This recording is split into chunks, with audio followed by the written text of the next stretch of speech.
अति उदार करुणा वरुणालय है।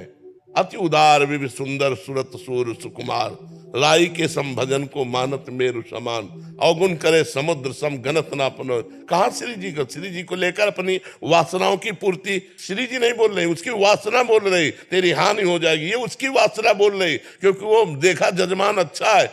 ऐसे किसी के श्रद्धालु भक्त की हृदय की भावनाओं को ठेस पहुंचाया जाए तो हम ऐसी भावनाओं का आदर नहीं करते।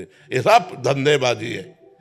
हमारी श्रद्धा है कि हमारे पास 1 लाख रुपया है तो उसमें कह सकते हैं कि देखो 1 लाख में इतना बन पाए, वो उसमें चलेगा।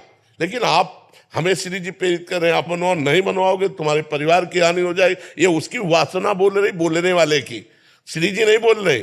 अरे श्री जी तो घोर पापियों पर भी कृपा करती है, घोर दुराचारियों पर भी कृपा करती है, और अपने श्रद्धालुओं का श्री जी घर बर्बाद कर देंगे। हमारी श्री जी तो अति उदार भी सुंदर, करुणा कर उदार राखत कछु नसार, दसन बसन लागत जब देन। ये सब स्वार्थी लोग बात करते हैं, दूसरों की श्रद्धा को डगमगा देते हैं। बहुत गलत चल रहा है। और उसके पास बेचारे, हम कह रहे होते हुए भी श्रद्धा होनी चाहिए। उन्होंने कुछ देना चाहा तो कह रहे इतने से नहीं होगा, और चाहिए। ऐसे लोगों को 25 पैसे नहीं देने चाहिए। श्री जी उतने, राई के संभजन को मानत मेरु समान, राई कितना छोटा दाना होता है, छोटी सी सेवा को पहाड़ की तरह मानते हैं। ऐसे हमारे भगवान, ऐसे श्री जी है।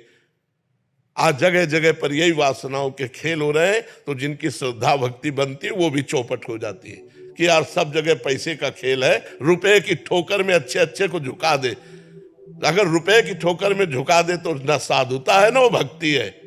जब तुमको यहाँ से निकलने के बाद पता लगे यार मेरा रुपया किसी काम नहीं आया, तब समझ में आए कि हे नाथ मैं आपकी शरण में हूं। ये अर्थ का सारा खेल अनर्थ पैदा करने वाला है। ऐसे जो लोग कहते हैं हम इनको बिल्कुल नहीं मानते, ना वो भक्त है ना कुछ, वो धंधेबाज है। क्योंकि लोगों की श्रद्धाओं के साथ दोहन क्रिया क्यों करो? हमारी वाणी में कहीं नहीं लिखा, हमारे शास्त्रों में कहीं नहीं लिखा कि आप इतना कीजिए तो भगवान प्रसन्न होंगे। नहीं, इतना जरूर लिखा है कि आप चाहे जितने दुराचारी पापी हो उनके सामने ऐसे कह दिया मैं आप कहूं तो प्रसन्न हो गए।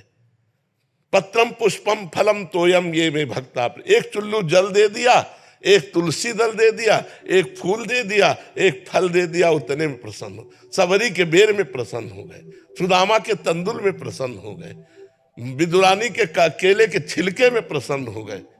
भगवान भाव से प्रसन्न होते। नहीं तो दुशासन के महल में जब दुर्योधन ने व्यवस्था की थी तो वहां से हट के विदुरानी के छिलके खाने न जाते। ये सब अपनी वासनाओं का खेल है, भगवान का खेल नहीं।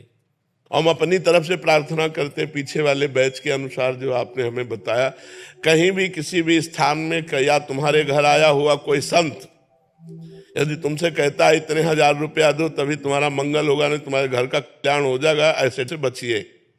कभी कोई सच्चा भगवान का संत तुमसे रुपया मांगकर तुम्हारा मंगल नहीं चाहेगा, बिल्कुल डरना मत। ये सब पाखंड का बोलबाला चल रहा है। हमारी श्रद्धा अगर है तो हमारे टुकड़े पे भगवान रीझ जाएंगे, एक टुकड़े पे। भगवान ने कहा है पत्रम पुष्पम फलम तोयम ये में भक्ता, एक चुल्लू जल पे भगवान रीझ जाएंगे। एक रोटी का टुकड़ा लेकर ना आंसू बहाते हुए जब कहोगे नाथ मुझ गरीब के पास, तो इतने से काम हो जाएगा। पापी को रुपया चाहिए यार, संसार को रुपया चाहिए यार, मतलब रुपये से सब बिकने वाले हैं। फिर वो स्थान कौन रह गया जहां कोई गरीब की सुन सके, जहां कोई भाव देख सके, आंसुओं की भाषा समझ सके, वो स्थान कहां रह गया? ये सब ड्रामेबाजी है, भगवान को नहीं चाहिए।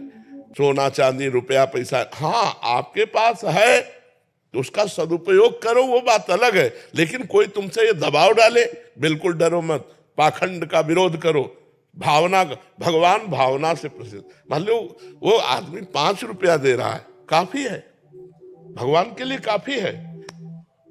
अगर तुम 5000 मांग रहे हो तो तुम्हारी वासना भगवान को नहीं चाहिए। भगवान रुपया के लिए नहीं खड़े हैं, वो करुणा करने के लिए खड़े हैं। रात दिन खड़े तुम्हें दर्शन देकर सुख देने के लिए।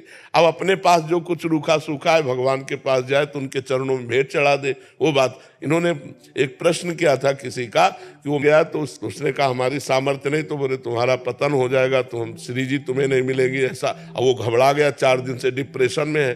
तो ऐसी बातों को कभी कोई भी स्वीकार मत करो। श्री जी ठाकुर जी अगर ऐसे लेन देन में हो तो अरबपति लोग ठाकुर जी को खरीद लें, हम लोग गरीब लोगों को भगवान मिले ही ना। लेकिन आज तक कथा में जहां भी आपने सुना है तो भगवान दीन बंधु हैं, भगवान दीनों को मिले। सुदामा के जैसे तंदुल खाए वैसे किसी के 56 भोग नहीं खाए, सबरी जी के जैसे बेर खाए वैसे सरा सरा के भगवान किसी ने 56 भोग नहीं पाए। विदुरानी के जैसे केले के छिलके खाए वैसे भगवान किसी यज्ञ में प्रशंसा नहीं की। इसलिए हमारी सबसे प्रार्थना, निडर रहो, धर्म से चलो, जहां तुम्हारी श्रद्धा बने वहां अपने पान फूल अर्पित करो, उसी से मंगल होगा।